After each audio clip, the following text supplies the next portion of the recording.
Cześć! Dziś pokażemy Wam budowę kampera dla naszych znajomych, Marcina i Ani. Sporo podróżują z dzieciakami. Mamy nadzieję, że umilimy im trochę te wyjazdy, a przy okazji Wam pokażemy trochę, jak powstał ich kamper, jak zaczęliśmy tą budowę, no i jaki jest efekt końcowy.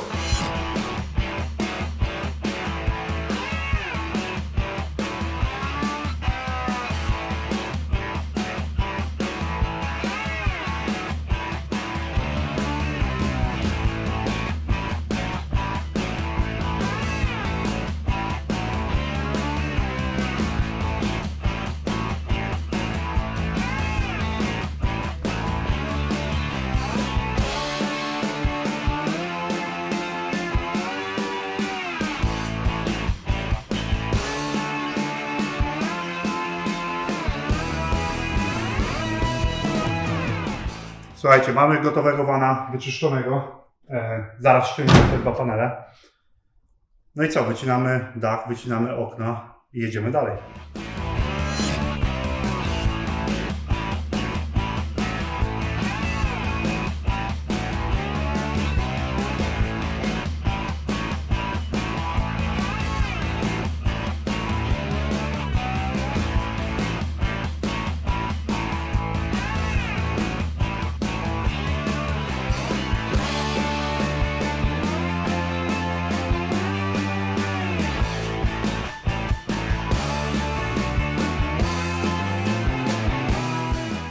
Jak widzieliście, dach mamy wycięty. Zaraz będziemy wkładać ramę dachu. Wycinamy tylne okno, wycinamy okno w klapie. Przygotujemy wszystko do wklejenia okien. W międzyczasie zrobimy instalację elektryczną. No i będziemy obijać dywanem, karpetem, jak oni to tutaj mówią, całego vana, żeby przygotować pod meble i pod podłogę. Wtedy możemy założyć dach na górę. No i lecimy dalej.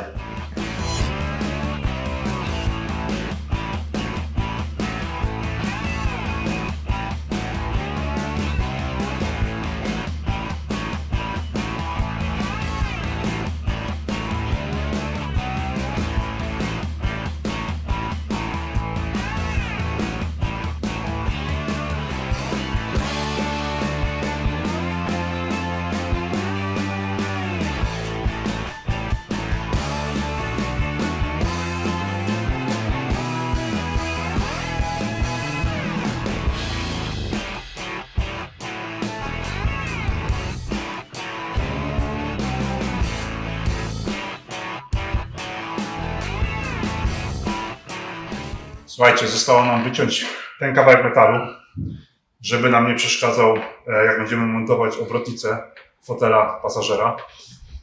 Czyścimy całego vana, no i mamy gotowe wszystko, żeby kłaść wiązkę elektryczną, także działamy dalej.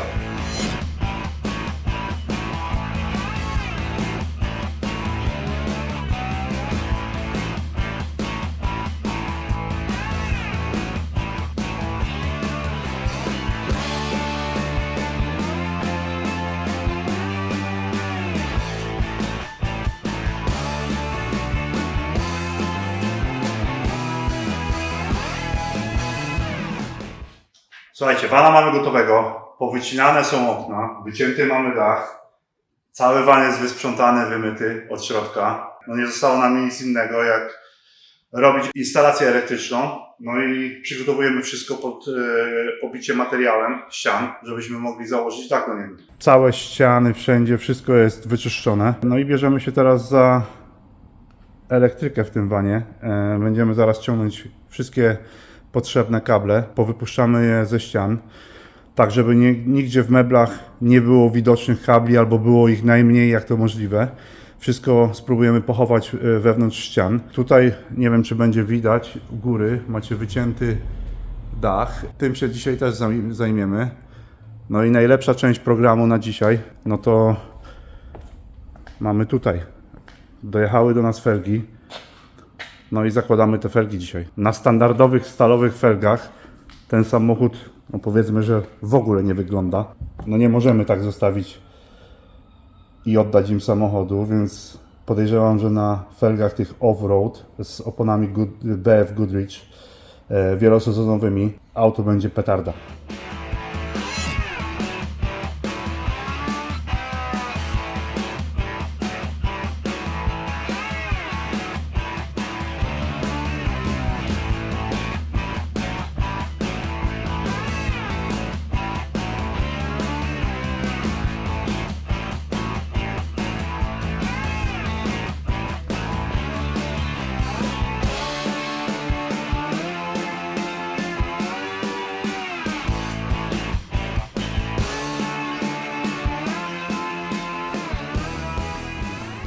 Więc tak, samochód jest zakablowany. Tutaj mamy wyjście na kamerę zewnętrzną, na klapę. W razie gdyby była potrzebna, zawsze można ją podpiąć. Tutaj mamy kable zostawione pod solary, które będą na dachu. Maty wygłuszające naklejone. To wszystko to jest wiązka, która będzie do baterii Leisure. Tutaj znowu mamy wszystkie kable, które idą do mebli. Tutaj w słupku B mamy przejście. Używamy do przejścia takich plastikowych rur, żeby w żadnym wypadku nie było efektu gdzieś, że kabel nam się przetnie przez blachę. Wszystko w miarę ładnie mamy posegregowane. To będzie wszystko pod moduł do solarów. Tutaj mamy zostawione kable, to będzie do kuchni, pompa wody i piekarnik. Teraz tutaj mamy kable zostawione do przetwornicy. Tu wszystko to idzie do modułu do przodu pod fotelem. To jest kabel zostawiony do grzałki. No i kabel do lodówki. Z drugiej strony tutaj z przodu nam schodzą kable do głośników, ale to będziemy robić jak już dojdziemy do przodu, tam sobie wszystko to posprzątamy i ułożymy tak, jak to ma wyglądać. Jeżeli chodzi o wygłuszenie i ocieplenie, używamy mat Dodo. Kleimy je na większych płaszczyznach. Chodzi tutaj o akustykę samochodu. Do ocieplenia używamy, to jest właściwie ocieplenie, które w większości przypadków w Anglii używa się w domach jako insulation, tak zwany loft insulation. Jest to z plastiku 100 mm, tam 10 cm grubości.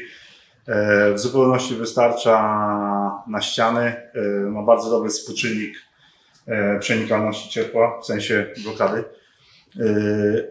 Poza tym nie absorbuje wody, no i nie będziemy mieć efektu, że gdzieś nam tam jakimś sposobem woda doszła do ocieplenia i jak wełna na przykład, wełna zbiera wodę, po czym w samochodzie mamy straszny smród po jakimś czasie. Tego efektu tutaj nie będzie, wszystko jest zabezpieczone, także wkładamy to, oklejamy matami, no i płyty i jedziemy dalej.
Pierwszy etap za nami. Jak widać, te najcięższe prace konstrukcyjne zostały ukończone. Jest to etap, który nie do końca jest naszym ulubionym, dlatego że wymaga sporo wysiłku i takich konstrukcyjnych różnych prac, które nie do końca wizualnie idą w parze. Teraz zajmiemy się wycinaniem mebli na CNC i w momencie, jak zaczniemy składać te meble i wkładać je do samochodu, dopiero zobaczymy wizualnie, że prace postępują. Także nie ma co przeciągać, zabierajmy się za wycinanie mebli i zobaczmy, jak to w końcu będzie wyglądać finalnie.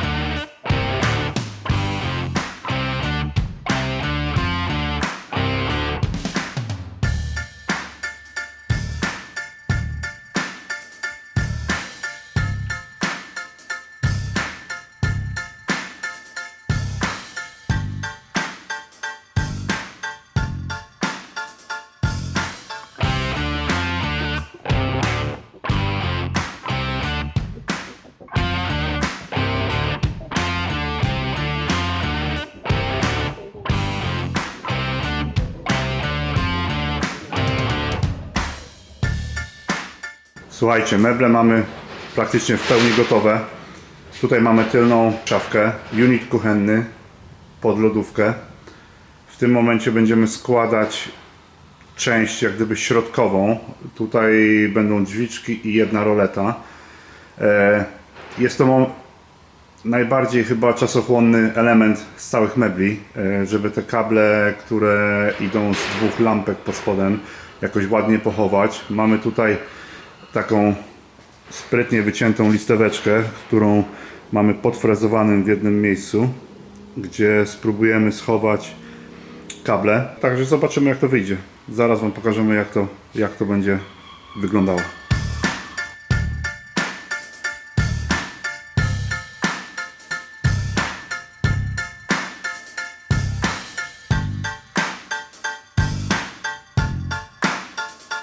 Słuchajcie, zawsze jak pomontujecie sobie lampki w meble, starajcie się je przetestować, zanim złożycie wszystko na samochód.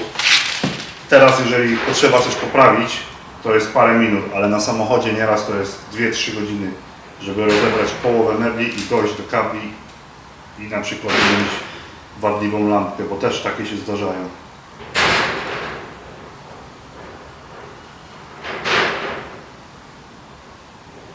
Ok, jedna świeci.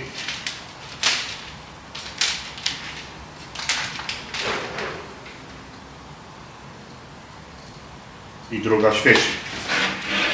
Jak sobie sprawdzicie, wtedy składajcie dalej. Naprawdę to czasem zaoszczędza sporo czasu.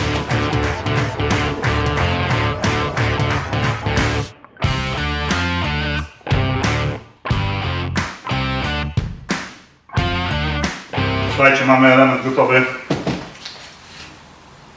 Z przodu wygląda tak. Mamy drzwiczki. Mamy roletę. Są lampki. Teraz tył. Trochę bardziej skomplikowany. Mamy ładnie ukryte kabelki, także nic nie będzie tutaj wystawać ani przeszkadzać w załadunku jakichś rzeczy.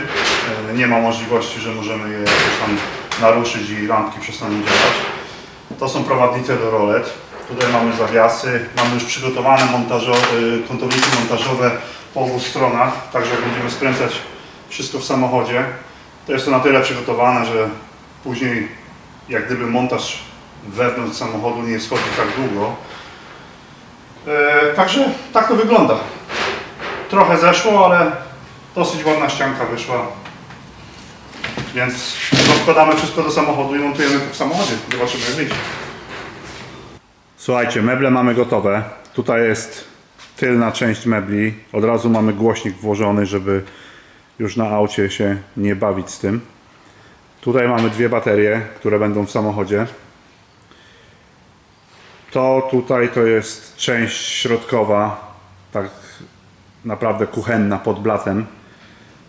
Tutaj mamy szafkę, w którą zamontujemy lodówkę. Teraz tak, w samochodzie musieliśmy tutaj dołożyć dwie dodatkowe klemy. To znaczy mamy kable, jeszcze nie mamy klem, ale klemy zaraz dołożymy, ponieważ tam idą dwie baterie i zapomnieliśmy o tym. Poza tym pozostała część tutaj na ścianie, wszystko co możliwe jest pomontowane. Zostało nam wiązka kabli, ta biała, ale to będzie montowane w szafce. No i co, wkładamy szafkę i zaraz zobaczymy, jak ta szafka w samochodzie wygląda.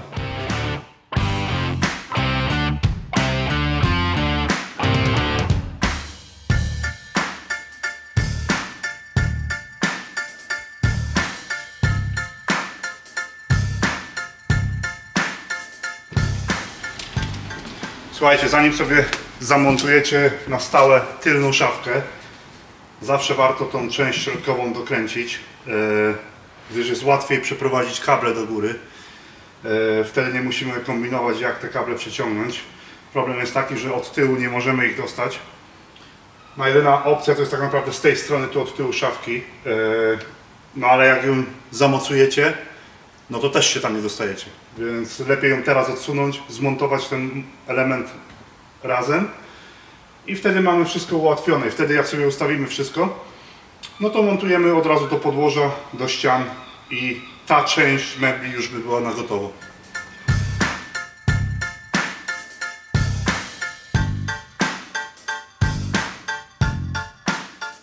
Część tylna mebli jest gotowa. Jest już na stałe przekręcona do podłoża, do ścian.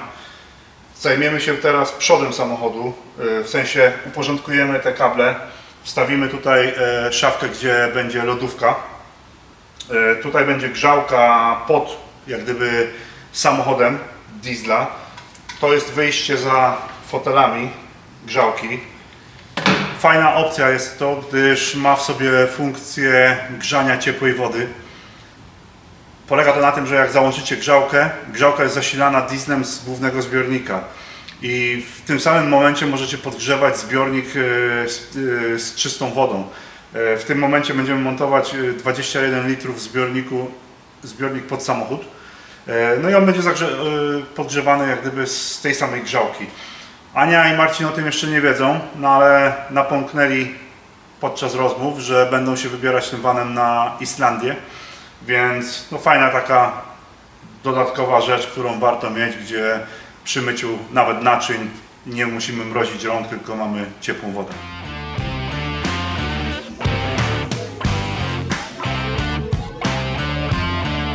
Pokażę Wam meble, jak wyszły. Nie są jeszcze w pełni skończone, ale już będziemy widzieć, jak to wszystko wygląda. Tu jest ta tylnia część. Teraz tutaj przejdę na przód. Będzie trochę lepiej widać. Zobaczcie, jak to wygląda. Do jasnego koloru łóżka i foteli będzie idealnie.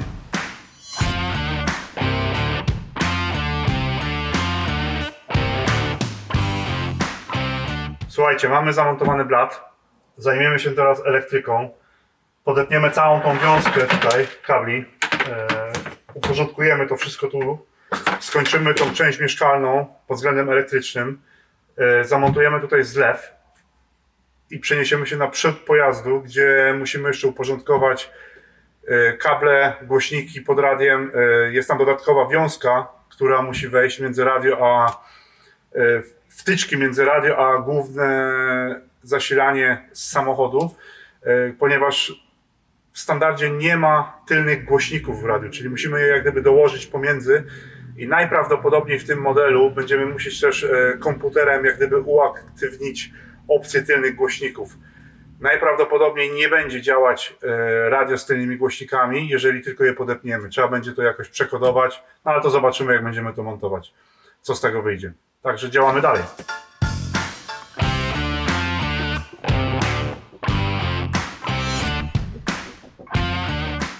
Słuchajcie, założymy teraz tą wiązkę z głośnikami. Podepniemy głośniki. Zobaczymy, czy nam się uda to uruchomić bez kodowania radia od nowa, czy jednak będziemy musieć to zakodować, żeby głośniki dostały zasilanie.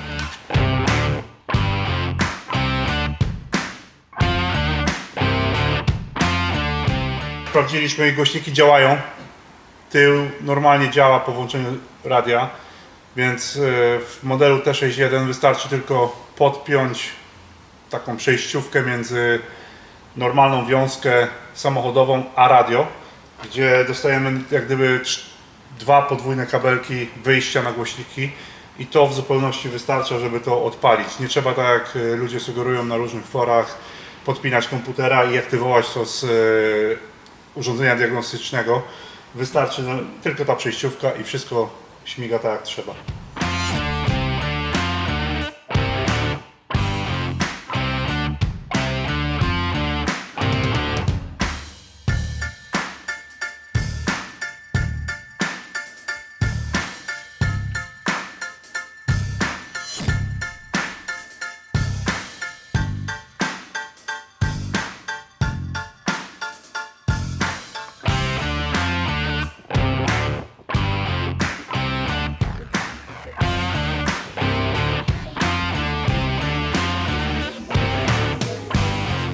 Grzałkę mamy zamontowaną.